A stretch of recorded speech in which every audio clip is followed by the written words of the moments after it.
Hello, everyone. Thank you once again for coming to this Men's Peaceful Solution Character Education corresponding with certification class. Correspondence for all of you that are overseas that are watching at this time. Once again, I would like to thank you once again for your notes. I want to give you an announcement at the beginning of the class, and we'll remake it for those that will join in with us here as we go.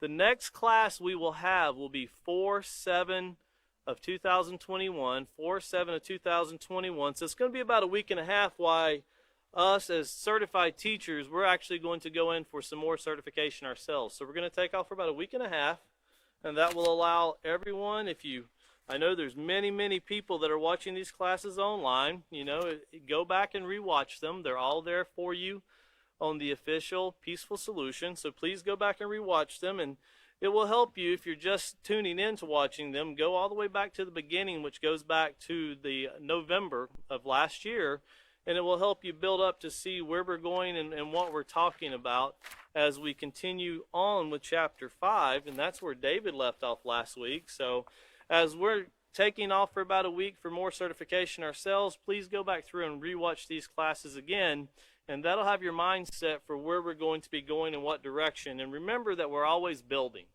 The Peaceful Solution Character Education Program is always building. It's a program that's meant to lay a firm foundation and then build slowly upon that, not take it and throw it all on at one time. It's a gradual process. It requires a lot of patience with others and also with ourselves, but it's something that we have to put forth that effort to do, and that's very important to remember, especially with what we're getting into tonight. And be turning over to page 105. We're going to go over some things that David would have covered last class, and of course he started chapter 5 entitled The Ripple Effect, and he talked about how character and society work hand in hand. And looking down to the first paragraph there, the very last sentence of the first paragraph, he read that when a group of people live under a common body of laws and share common values and interests, of course, they're called a society. Now, we have to be honest with ourselves when we look out into what we call a society, a global society, and we look at that common body of laws. And the one thing that we see today that truly ripples out is many different people have many different opinions on how to apply that body of laws. And it starts a lot of confusion in our society. And a lot of people always ask, if we have a common body of laws, but people interpret them very differently, then how can the Peaceful Solution help and assist in that? It goes all the way back to the beginning. If anything causes you to hurt yourself, someone else, or the environment, it should be deemed unnecessary. It should never be done. You should never do something that brings harm to yourself, someone else, or the environment. And that's the very basis of what decision making is made upon in the Peaceful Solution. And of course, laws are supposed to be there to keep society safe. So if anything would ever come up that would cause harm, you can always go back and fall upon the knowledge of knowing that if this will bring harm to me, if this will bring harm to someone else, if this is going to harm the environment or society, is that in part of that environment, if it's going to bring harm to any of those things, then I should not do it. So keep that in mind. And he also covered, notice it says in the same way here in the second paragraph, in the same way character shapes an individual. And we're talking about either being shaped in a positive form or a negative form, either being a benefit to society or a hindrance to society. And that's the shape we're talking about here. It says it can also shape society, which in turn forms our nation. In essence, character can shape our world, and character has shaped our world, and it's not the best shape right now. If you were to compare it with someone, speaking of someone athletic or not athletic, if you were talking about whether you're in shape physically, well, our world's not in the best of shape right now, and we can see that with the many challenges that our world faces with, and we'll get into this tonight, but keep this in mind with disease. The COVID virus kind of put us on a global scale, a society, to where we started looking at other countries, and we see other countries still going through COVID virus right now. And it's and many people say that there's no end in sight, and it looks like it is that way until we change the way we live, the way we conduct ourselves, because a lot of these diseases, as many physicians will tell you, we bring upon ourselves through our choices. And that's what the Peaceful Solution is trying to, help us to get a hold of and help us to see. But even through acts of aggression, when countries turn on other countries, if you're in the United States and you're used to buying lumber that is processed from offshore lumber mills that China owns, you've seen certain pieces of lumber go from a year ago they were $7 a sheet to today they're $36 a sheet. And that's a ripple effect of many disagreements, many sanctions, and of course many tariffs that are placed on items. That ripple effect, if you're running a business, as China is running a business and also the United States, that government is not willing to pay those tariffs. They're just going to pass them along to the consumer. And we're going to look how many decisions, not just governmental decisions, but decisions that we make ourselves on an everyday basis, how truly they affect not only the person that lives beside of us, the person that lives down the road, the person that lives in the same state, same country, but how it affects us on a global scale, the entire world. But notice here in the second paragraph also, continuing on, it says a choice. And that's something we all have to make on a daily basis, is a choice. A choice, either positive or negative, starts with one person. And that one person is you have to go look into the mirror. Each and every one of us, that choice starts with us, one person. We cannot look at someone else for the choice that we've made. We can't blame someone else for the choice that we made or the choices we're making. We can only look into the mirror and recognize the choice is made by us. Now, we can say it was due to a lack of education or that we should have known better, but it's still our choice to make. But it starts with one person, but can affect not only that one person, but also a family, a society, and once again, even the world. And once again, notice that last paragraph. We live in a society where our need to belong makes us interdependent. And he covered that interdependent is different than being dependent. Like if we're dependent only on ourselves, independency. If you're interdependent, it requires each other. I need you, you need me. In a society, we need each other. And in a society, that is something, it's proven, even if you get down into the very basic principles of, if you've ever seen where people are moving to Alaska to live off the grid. They live off the grid, but they still need food. They still travel supplies in. If you even go to a prison system, we've had one of our teachers talk about his experience in prison and solitary confinement and the need to just hear a voice, to just communicate a little bit with someone, how the lack of that actually will start mentally bothering a person to the extent where you feel like you're going crazy. But we need each other, and our choices and the way we conduct our lives, we're going to talk about again tonight, how much we can affect even those that have not even been born yet. We can actually cause problems, deathly problems, illness, sickness, to those who have not even been born, and we can plan a murder. We can plan a murder before the conception ever takes place. And we'll take a look at that and see how. But once again, our ability to affect each other is like a stone dropped in a pond, causing one ripple after the next, each one larger than the one before. And turning over to page 106, David read a little bit about how the two most devastating results of negative character in our society and our world are violence and crime.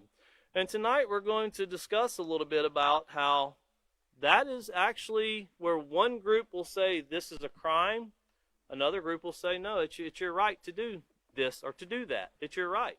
Now, this body of laws that we're talking about that's supposed to keep society safe is being interpreted two different ways to where lives are being lost.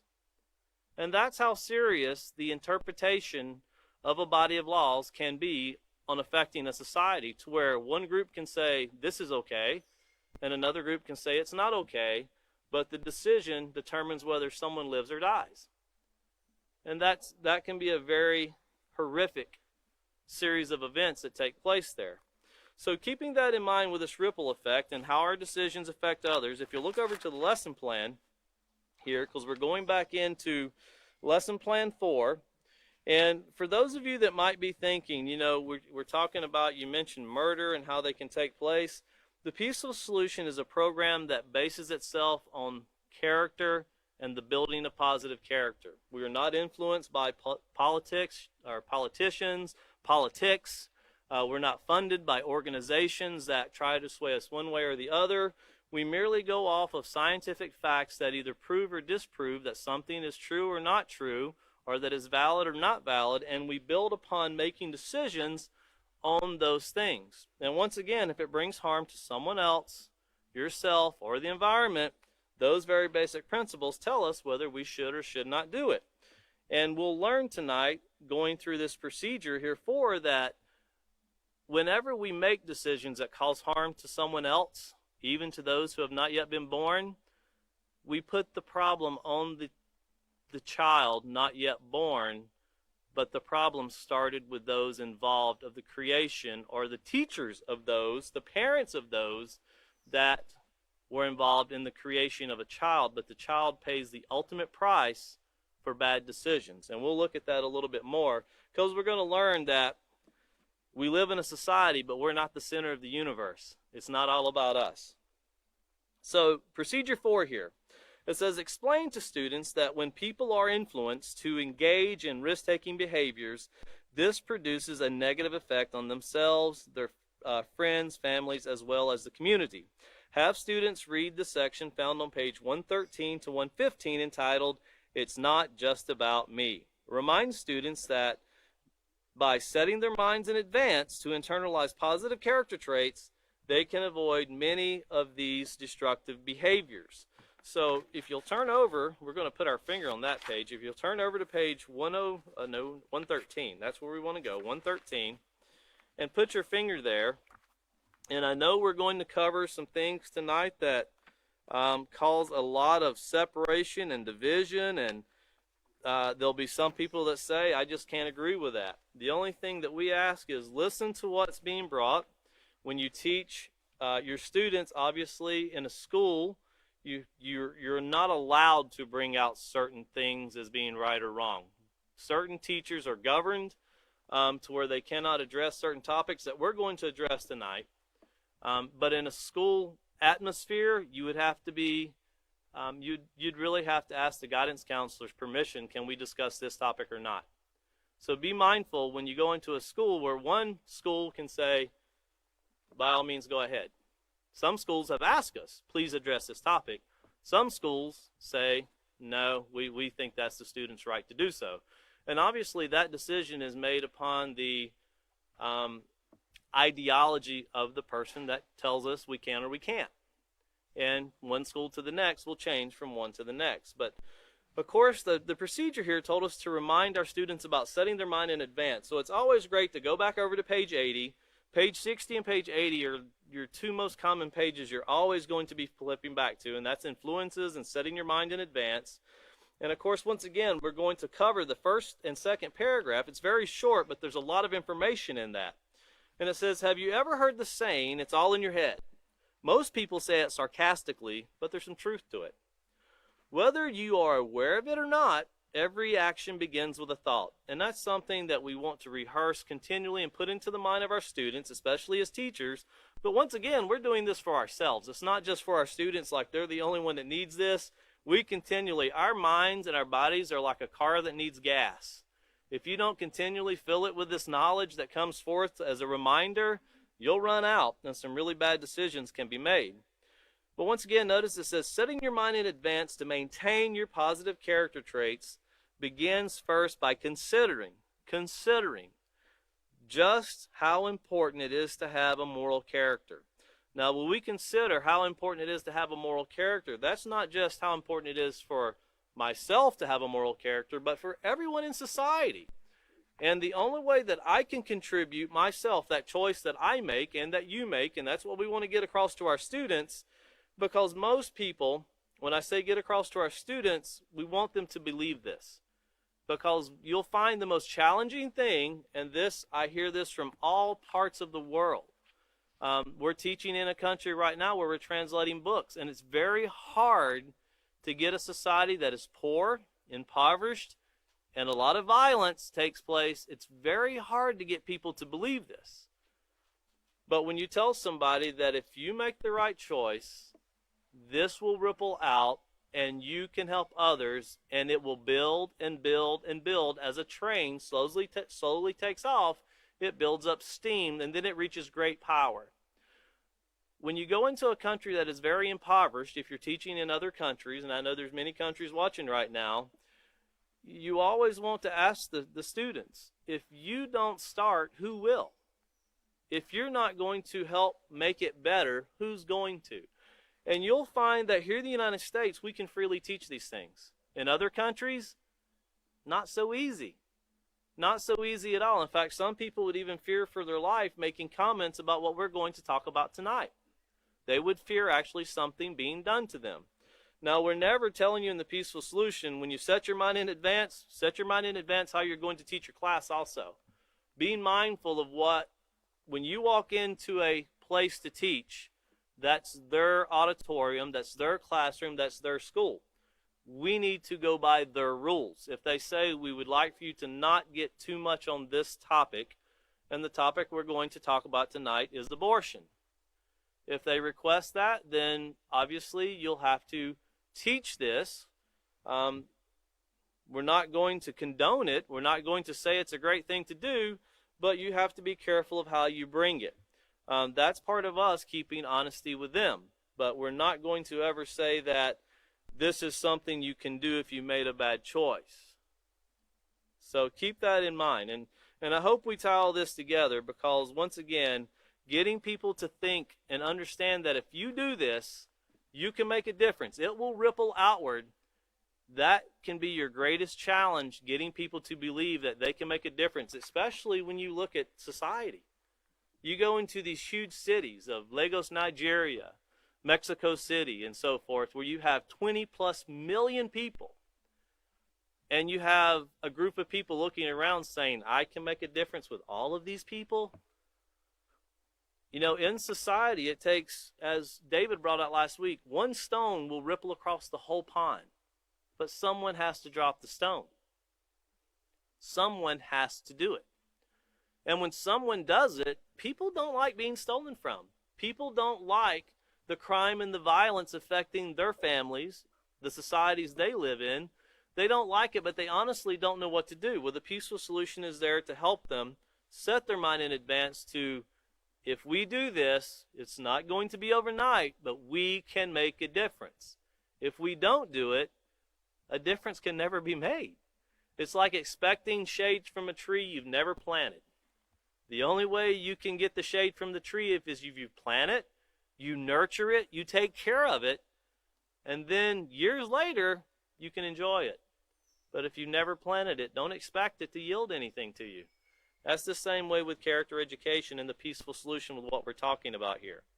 But continuing back to this first paragraph, it says, to be trusted, admired, respected, and known as an honest, reliable, compassionate person is something you should want. And I dare say many people want this, especially when they were dishonest or they did something that brings reproach against their reputation. They really would. Politicians do this all the time. We see what the news media would call people of importance. It seems like when someone makes a bad decision, they put it out on every news station for everybody to see, and everybody knows their bad decisions. But we all make bad decisions, and that's something we have to be honest with ourselves. We all make bad choices, and ours aren't always displayed out there. So be careful how we allow our minds to be formed and shaped when looking at others, because we can become a very negative person and prejudging someone, so to speak, and thinking that they can't change, because we teach in the Peaceful Solution, and we've already spoken that everyone has the opportunity to make a difference. It says the next step is to make your mind up not to be influenced to do anything that will compromise your character. In other words, determine in your mind that no one can talk you into doing something you know is wrong. And if you don't have that underlined or highlighted, underline you know. You have the knowledge, or you have the power. You could easily reread that and really put it in your mind that determining in your mind that no one can talk you into doing something you have the power, that you have the power to know is wrong, or you have this knowledge to know it's wrong, because knowledge is power and power is knowledge. And the use of knowledge or the use of this power will determine whether we're a positive or negative person. You can have the knowledge of something and ignore it. It won't make the bad results, as the children in the schools we go to, that we call them consequences, but they say bad results. It won't make them go away. It won't make them disappear just because we chose to do something that was wrong. Well, once again, when we do this, when we actually set our minds to not be influenced in a negative way, this is called setting your mind in advance. And then it gives us an example here. It says, you know that stealing is wrong. Set your mind in advance to always respect another person's property as you would want others to respect yours. And I dare think that most people would say, I can agree with that. I wouldn't believe in taking someone else's property. I wouldn't do anything like that. But I want you to think, and I'm not going to mention certain countries, but think about countries on a governmental level and how many countries are knowingly taking things that belong to other countries right now. And we support it, or we do not support it. Because if we support someone taking someone else's possessions, it doesn't matter whether it's someone's pencil in school, someone's car on the street, someone's oil in their oil fill, it's still stealing. It's still taking something that didn't belong to us. So please keep in mind, and I'm not trying to say get your students to go out and start a march in Washington, D.C. by any means, but it's very important that we keep a straight perspective about what's right and wrong. Because if many people like downgrading government, and when we go into schools, it's amazing how many children, even though they can't vote, they feel that they have a political mind. And they'll disagree with that and disagree with this and disagree with that. And I always ask them, well, what are you going to do about it? I'm going to vote them out. Well, why, if you don't like the decision, why don't you make the change yourself? Why don't you learn the better way and get involved and make that change? Don't always expect someone else to do it. You can't say, well, I voted for this person, they didn't win, so it's going to continue to be bad. You can run for office too. You just have to have the right guidance. Any president can make a right decision if they have the right guidance, and a lot of people don't understand that. Presidents make decisions off of their staff who give them information, and they give them guidance. They make decisions. Well, you can actually be one of those people too, but we're talking about doing it with positive character. But looking over to page 113 here, we just got ourselves, our mindset on setting our minds in advance to not do things that will bring harm. We have this knowledge or this power to make proper decisions. And here on page 113, once again, it's not just about me. And that's the most important person to each and every one of us, right? Ourselves.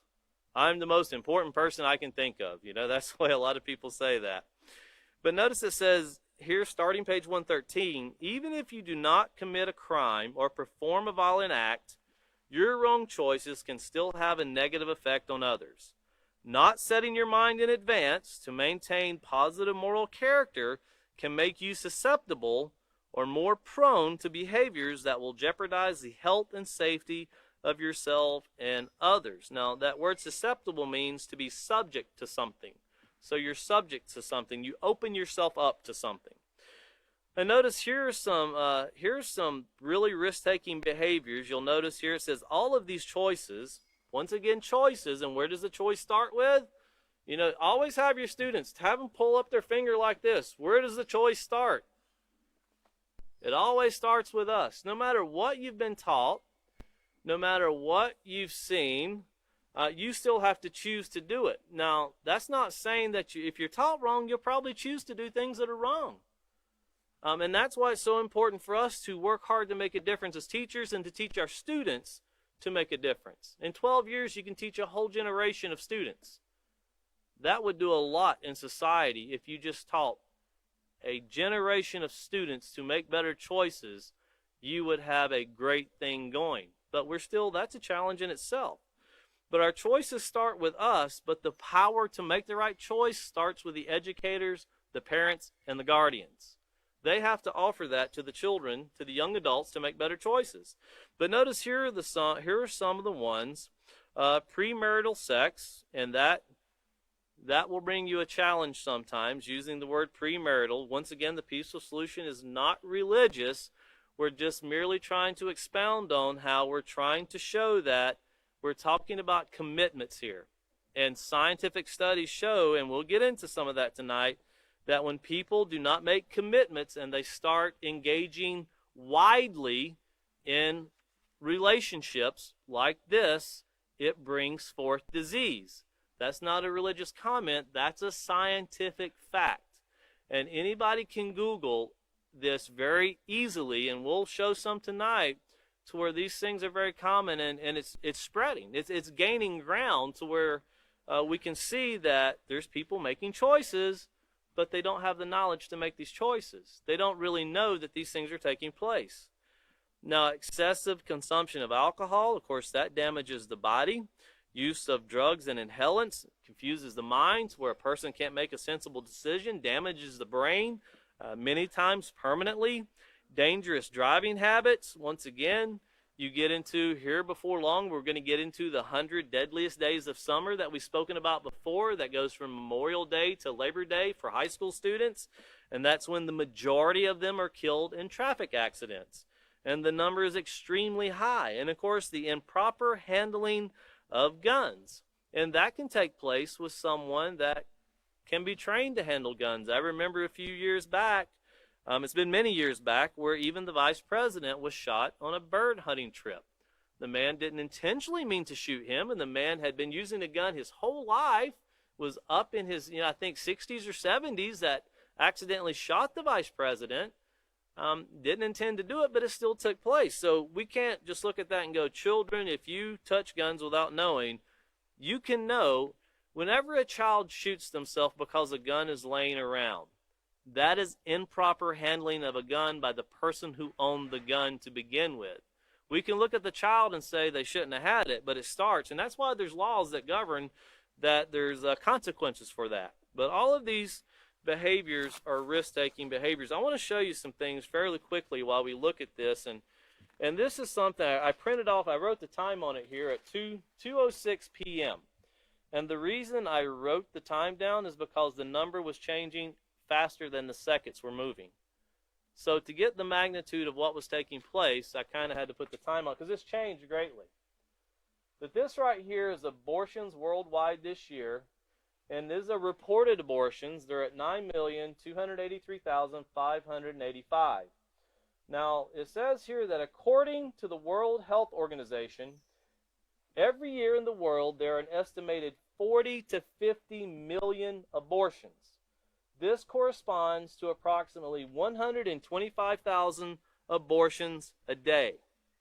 Now, in the United States, that's where we're based here. The Peaceful Solution is based here in Abilene, Texas. In the United States, it says where nearly half of pregnancies are unintended. Once again, let me read that again. Where nearly half of pregnancies are unintended and 4 of 10 are terminated. So out of every 10 pregnancies, 4 of them are terminated. Now, and I know there'll be a discussion, there always is a discussion, whether is it alive, is it dead? Is it really, if it's, and I'll quote the author of The Peaceful Solution. When you take an abortion, if you want to argue that it's not alive, then why do you have to kill it? Why do you have to terminate life if it's not a living thing? Just let it carry its course. And once again, we're not here to insinuate or instigate or propagate. We're not here to march out in front of organizations like Planned Parenthood or so forth. We're just merely saying scientific facts show that a child can learn from within the womb. And that's in our parenting manual, and we'll get to that eventually. But scientific fact shows that. When an abortion takes place, they shut life off to an object or to an entity. They have to terminate. If you terminate something, you end it.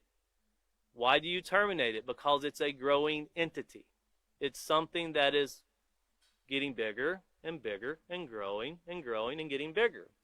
So please keep that in mind, because when you have half of these pregnancies are unintended and 4 out of 10 end in the termination of something that is alive. That's why it's terminated. The problem isn't that we need to have more terminations. The problem is we need to educate these unintended pregnancies, and the people that are doing it, we need to help them make better choices. This argument over abortion should never exist. It should be more of preparing the mind of people to have children, and the very important decisions they're making when they feel that they're only satisfying themselves with a certain choice. It's an act of a creation of a life. These are just scientific facts. Whenever someone can look at this as a creation of a human life, they would tend to understand that this is a very serious choice that I'm making here. This is a possibility, a real possibility, that I could be a parent in just 9 months, right around there. I better have some responsibility to myself. That's just facts. It's not political. It's not religious. It's scientific facts. But we can look back and say, well, we don't have to tell our children this. These are okay. Well, what are we doing to our children? What are we doing to them by not educating them about these bad choices? You can Google this. Just Google how many cases of herpes are in the United States. Just Google that. This is what you'll get. It says it is estimated in the United States 47.8% of people ages 14 to 49 have HSV, or herpes simplex virus 1, while 11.9% of Americans in the same age group have HS2, or the herpes simplex virus 2. And that was in 2017. So theoretically, this means that over 195 million people in the United States might have genital herpes. That's over half. That's a lot of people. Now, you know, in schools, the guidance counselors we talk to, they refer that as the gift that keeps on giving, because it doesn't go away. Most children that we've dealt with that they have depression because they've contracted this, no one ever told them, once you get it, it's there. You're going to have outbreaks for the rest of your life. Now, there's pharmaceuticals they can give you. It's like a sleeping pill. But the sleeping pill wears off after a while and it wakes up again. And it's a very real thing you have to live with. You can't go to a doctor and they can't terminate it. It's a life that's within you and it's going to keep growing. But also, you can get the human papillomavirus, or known as HPV. And you can do the same thing. Just Google how many cases of HPV are in the United States. Very easy thing to Google. And it says here that the human papillomavirus, or HPV, a hidden epidemic in the United States. It says the human papillomavirus, or HPV, is the most commonly sexually transmitted infection, or STI, in the United States, with an estimated 24 million active cases and 5.5 million new cases each year, and that's according to the National Cancer Institute. And if you're not aware and you're asking yourself, why would the National Cancer Institute be doing a study on STIs or STDs? Well, this STD leads to many types of cancer. Oral cancer, cervical cancer, and so forth. Some other very disgusting cancers in the body. Not that they're not all disgusting, but this is what takes place. This, once again, is something that you can't go to the doctor and have it terminated. When you make these choices that also create pregnancy, they create children, they also create, when you're not committed in a relationship, when you're mixing many things, they lead to diseases. It's a recipe of diseases. Once again, these are scientific facts. These are not politically motivated. They're not opinions of an author that wrote The Peaceful Solution. These are scientific facts that anyone can go Google. They can download. You can get them from the CDC. You can get them from many organizations, the Kaiser Family Foundation. These are recognized, globally recognized organizations that are making these statements. And we as the Peaceful Solution are standing behind, saying we need to give ear to this. We need to see that the choices that our young people and older people are making need to change because it's bringing harm to ourselves, someone else, or the environment. But whenever someone wants to go out and fulfill a certain desire, it's really all just about me, right? That's kind of the way it's looked at. And then think of the fatherless children that also arrive from these where the children are born, where the father runs out, the mother runs out, so to speak. We've really created a bad recipe in society for bringing forth a positive atmosphere. So we have to make some changes, a lot of changes. And then, of course, you notice here it said dangerous driving habits. You can just search dangerous driving habits or the result of them. Once again, this is Google. Every year, more than 1.25 million people die in accidents on the road. 1.25 million people. That's an enormous amount of people.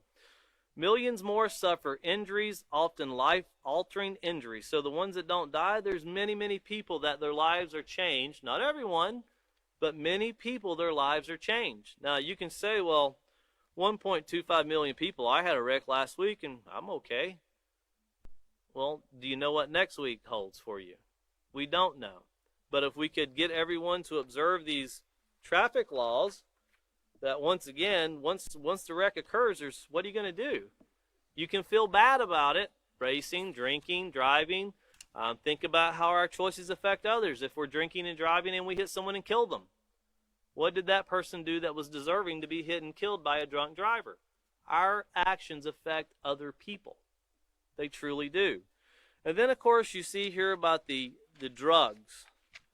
Now, this study comes from Fast Stats, drugs overdose, and this is a national vital statistics system that is created by the federal government, and they list drug overdoses in 2018 as only 67,367, and that was before the opioid epidemic came out. And I tried to get stats related to last year, but I've noticed they don't have the stats up for 2020 yet. So we'll bring them when we get them because the opioid epidemic skyrocketed overdoses here in the United States. But 67,000 people that overdose, if you would just think about that, that's like half the city of Abilene overdosing. That would be just about half.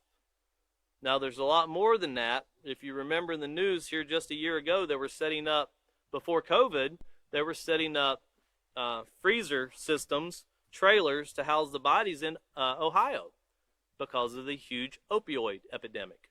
And some cities have thought, well, the best way to do it is set up facilities, bring them in, give them clean needles, and give them drugs so they're not looking for them elsewhere. If we bring harm to someone else by allowing them to do drugs, that doesn't help them. It can't help them.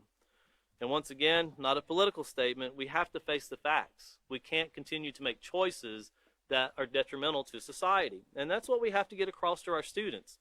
If we tell them 100 positive things, and we really try to get it stuck in their mind, but the 101st thing that we tell them is, well, you can bend on this one a little bit now. Now, people tell you got to do it, but you really ain't got to do it. That allows for our society to continue the spiral downwardly. And we can't do that. We have to very kindly, generously with education, and abundantly with knowledge being poured out through doing what is right and proven methods that don't bring harm. Proven methods that don't bring harm. And it's very important that we do that. Now, looking at back to page 113, it says the consequences of choosing to engage in these behaviors, and this is some that we've looked at up above, and once again, choosing. We have to choose. Now, I know that a lot of people will say, well, not everyone chooses. Very few people choose to be raped. That's not what they're looking for. And we'll get to that later, but we're talking about willful choices at this time. So please understand that with what we're reading, we're talking about willful choices where people willingly participate. So the consequences of choosing to engage in these behaviors will affect not only you, but will ripple outward to your family, friends, and even the community. Risky behaviors can alter your life and rob you of a healthy mind and body. Now, once again, as we talked about the HPV and why the National Cancer Institute is doing studies on it, you can contract HPV at a very young age. And you think, no symptoms. They just say, I test positive. I don't feel anything. If you've ever known someone that has cancer, it's amazing how they don't feel anything. They feel just fine. And then one day, something just don't seem right. And when they go get a checkup, I'm sorry, Mr. or Mrs. So-and-so, but you have stage 4 cancer. You have 6 months to live. But I just started feeling bad 2 days ago. STDs or STIs, HPV, is the same way. When you contract it early in life, doesn't feel anything, it don't hurt, can't be that bad. But when the cancer shows later on in life, whether it be through the upper part of the body or the lower part of the body, it's hard to get rid of. In fact, it's proven nearly impossible to get rid of. It's a challenge. But these are decisions that we made as young adults. And then when you look at children who are born with STDs, HIV, there are children that are born with herpes. There are doctors that do cesareans because the mother has outbreaks and they have to do cesareans to try to prevent the herpes from spreading to the child. These are things that can be prevented. And think about a child entering life and being born HIV positive, addicted to cocaine, or any of these other unnecessary things that are taking place to children that are just being born. These are how our choices ripple out and they affect others. Just within the first few seconds of their life, they're already suffering. And it's a sad thing. But saying it's a sad thing and woe is me is not what we're supposed to do. Making and educating others in our classes will make a difference. Notice here, premarital sex results in sexually transmitted diseases. That's a scientific fact. Please Google it. If you do not agree with that terminology, you can say relationships without commitment cause STDs also. It's the point of saying that you cannot have a group of people, as in Georgia, where the whole high school decided to have huge illicit parties, we'll say, and they all got to know each other extremely well, and then the whole school ended up with herpes. This can be prevented, but it has to be talked about and it has to be discussed properly. We can't just say take a pill or use this, try to hide yourself from contracting something. Scientific studies show you can't hide from it. If you make bad choices, bad things come from them. Once again, notice it also leads to unwanted pregnancies, abortions, and dropouts from school. A lot of young ladies, that's where they get stuck, especially in school. When I was in high school, there was a young man that got 3 girls pregnant, all 3 at the same time. And I remember asking him, because I knew him, I said, what are you going to do? Not my problem, that's their problem, is what he said. And all 3 of those girls dropped out of school. And they were, one was 15 and the other 2 were 16. But I thought, man, so young to, now you're bringing another child in and you're in the 10th grade yourself. What a challenge. Not impossible to do, but a challenge, huge challenge. But once again, engaging in this premarital sex or relationships without commitments can mean facing the shame and embarrassment of contracting diseases such as herpes, gonorrhea, syphilis, or HIV. And think about this, and we try to put this in the mind of our students. If you're just making choices because you want to experiment with your bodies, one, your body's not something you experiment with. Because if the experiment goes wrong, you have to live with it. You can't just go back and hit a restart button like the video games do. You have to live with your experiment. Two, let's say you do something and, this person, they really love me. And then they give you gonorrhea, syphilis, herpes, HPV, and then they leave you. What occurs when you find somebody that really wants to be with you, and as your relationship grows, you have to go, by the way, I got to tell you, I have herpes. How would that make you feel? That's something that our children, students should be taught to consider having to have that conversation before they get it. It will go a long way if they can have it in their mind, this right here can cause this. And later in life, I'm going to have to tell someone, if you really care about them, because you can't hide it. You can't go through a marriage for 30 years or a relationship for 30 years and hide that you have herpes. It just don't work that way. and even syphilis and gonorrhea eventually show themselves. HIV shows itself really fast. I know there's a lot of drugs they put out there that say you can live longer, but you still have to live with the disease and the restrictions that come with the disease, and then the disease, as study shows, terminates the person themselves. Notice here it says, recent studies indicate that there are over 100 sexually transmitted diseases, and the numbers are still increasing. In fact, last study, if you Google it, it's at 129 and still going up. Some of these diseases can make you sterile or kill you. They can literally destroy your life. And I'll tell you just quickly, there was a teacher came into my store, and we were talking about character education. Never intended to get on this topic. But she told me, she said, I want to tell you how this destroyed my life. And I was like, character education destroyed your life? No. The lack of character, how it destroyed my life. She said when she was young, she had a relationship with a man in college, and they told her she tested positive for herpes from having her relationship. Said first one she ever had. And she said she was so heartbroken, she realized I can never have a family. I might as well give up. And she was in, I think, her 50s or 60s. She had to be somewhere in there. And I thought, because she asked me, how many children do you have? And I told her how many children I had. And she said, I would have loved to have had children. I said, well, was there options? She said, oh, there was options.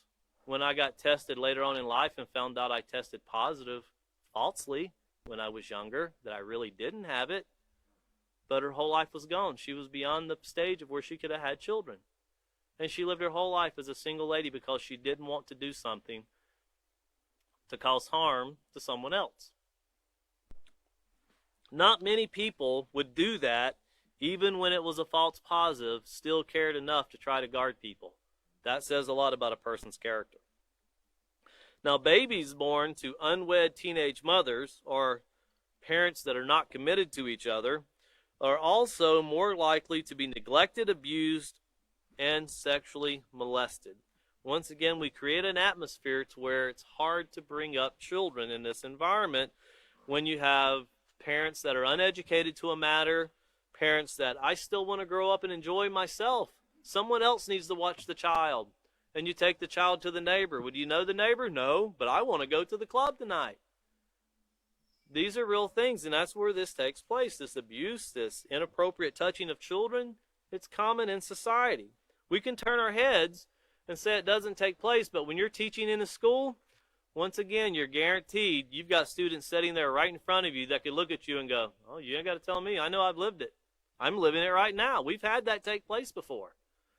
And it's hard. It's hard to look at a child and know that, okay, the child knows it's wrong. Now who's going to help? It's difficult knowing, well, I'm leaving the school here in a little bit. You never forget the children that tell you these things, though. And you really try to work with the schools to help them. And really, we found out principals' hands are tied also. It says, notice here, excessive consumption of alcohol, drugs, and inhalants is addictive and can do permanent damage to your brain. You might have started doing it because of your trust or care for a friend, or just wanting to fit in or not wanting to be left out. This making decisions. And write down underneath here, we're not going to turn back to it, but write down underneath this paragraph is important because these are go-back areas. Page 19, speaking of uneducated, remember, that covered the inhalants, where someone tries to get you to do something. And once again, we talked about how if someone's sniffing glue and they say, it hasn't hurt me, that's not a great person to ask if it's causing damage. Because they wouldn't know if it's damaging or not. They're sniffing the stuff, And then you have page 70, which talks about the peer power or peer pressure, how it can be positive or negative. And then also write down page 60 for influences. Remember, they can also be positive or negative because all of these things are what we're talking about here when we're making decisions just to fit in. Turning over here to page 114, it says, you might even think, oh, just once won't hurt anything. But in many cases, just once has brought permanent injury to the body and brain. There's a lot of people that overdose on their first attempt, their first experiment. Some illegal substances are so addictive that once is all it takes. Once again, some illegal substances are so addictive that once is all it takes, and what starts off as just for fun can change your life. You know, and I want you to think about when this book was written, there are drugs that were considered and called illegal. Scientists were showing they damage the body, which is now legal in the United States. You know, I read something the other day that said, who would have thought in 2021 it would be legal to gather with your family and smoke weed, but illegal to gather?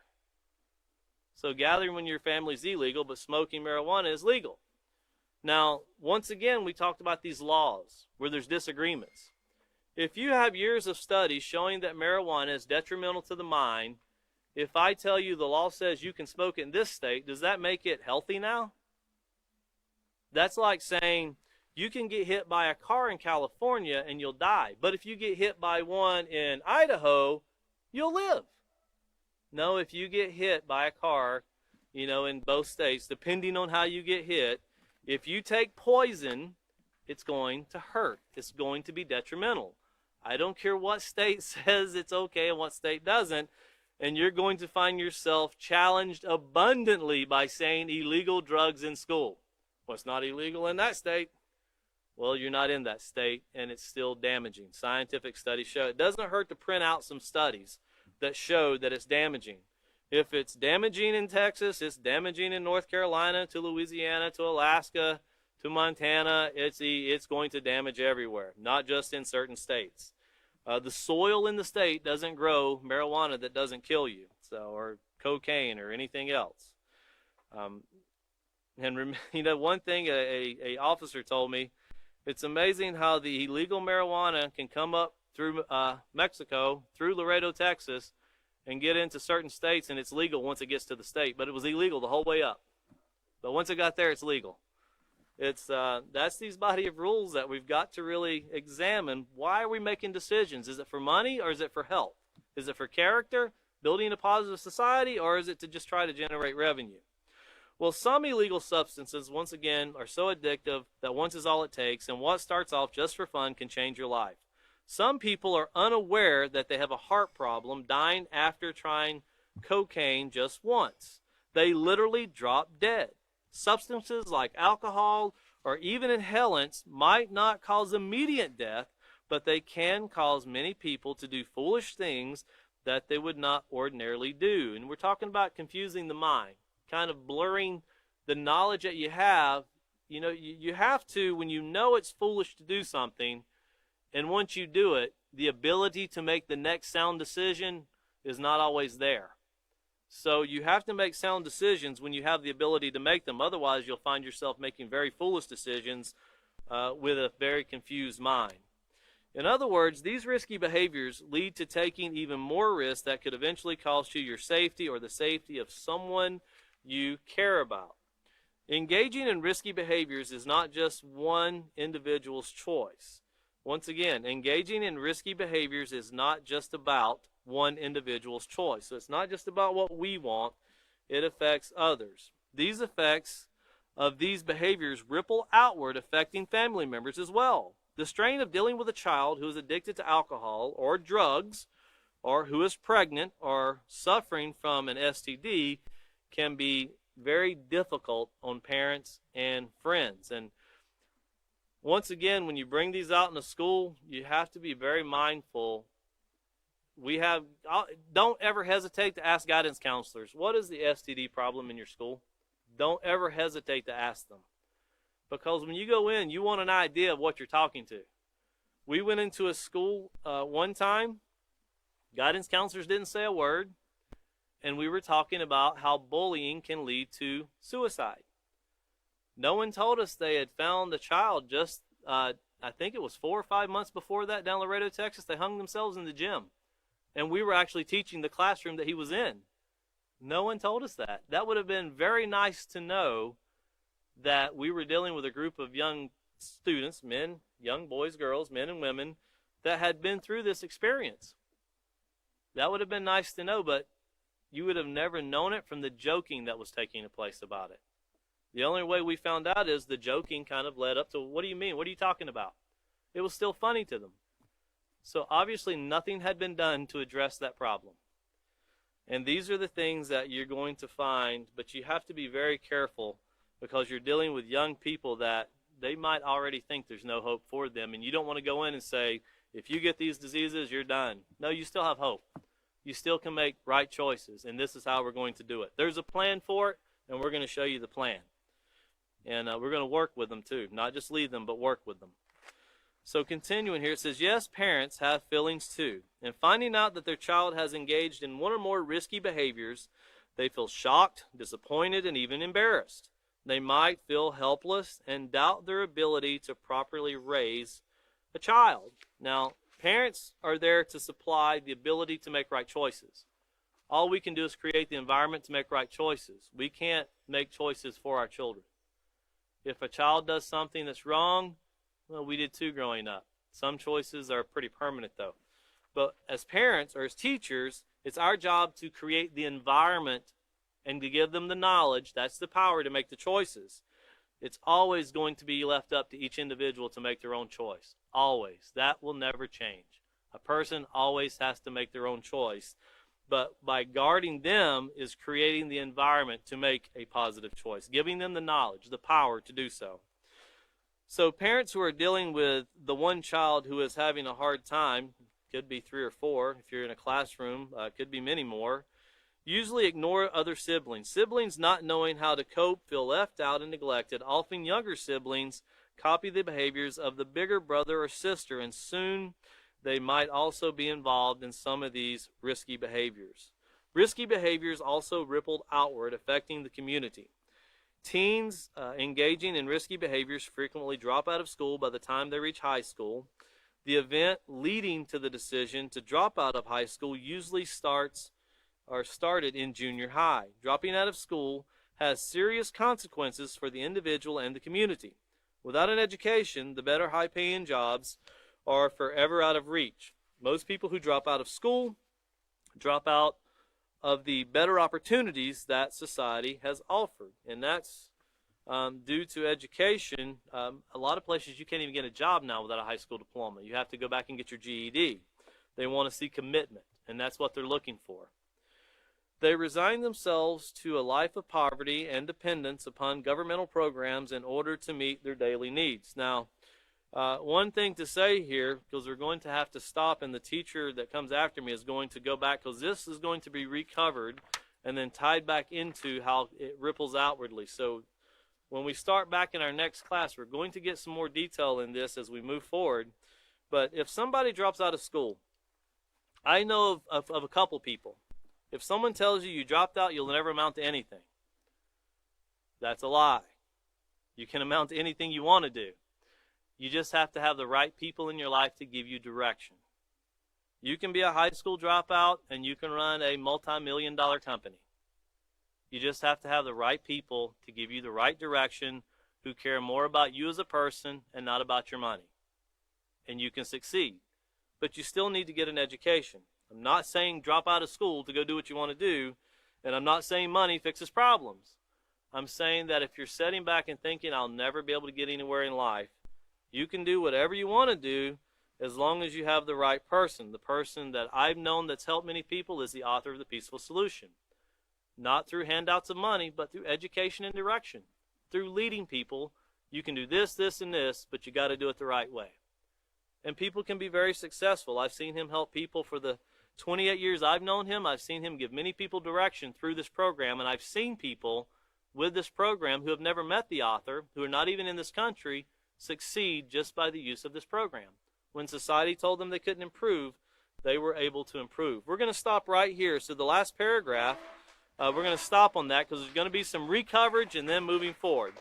Once again, for those of you that might not have heard the beginning of class, our certified teachers, we're going to be taking off for a week to go through more certification ourselves.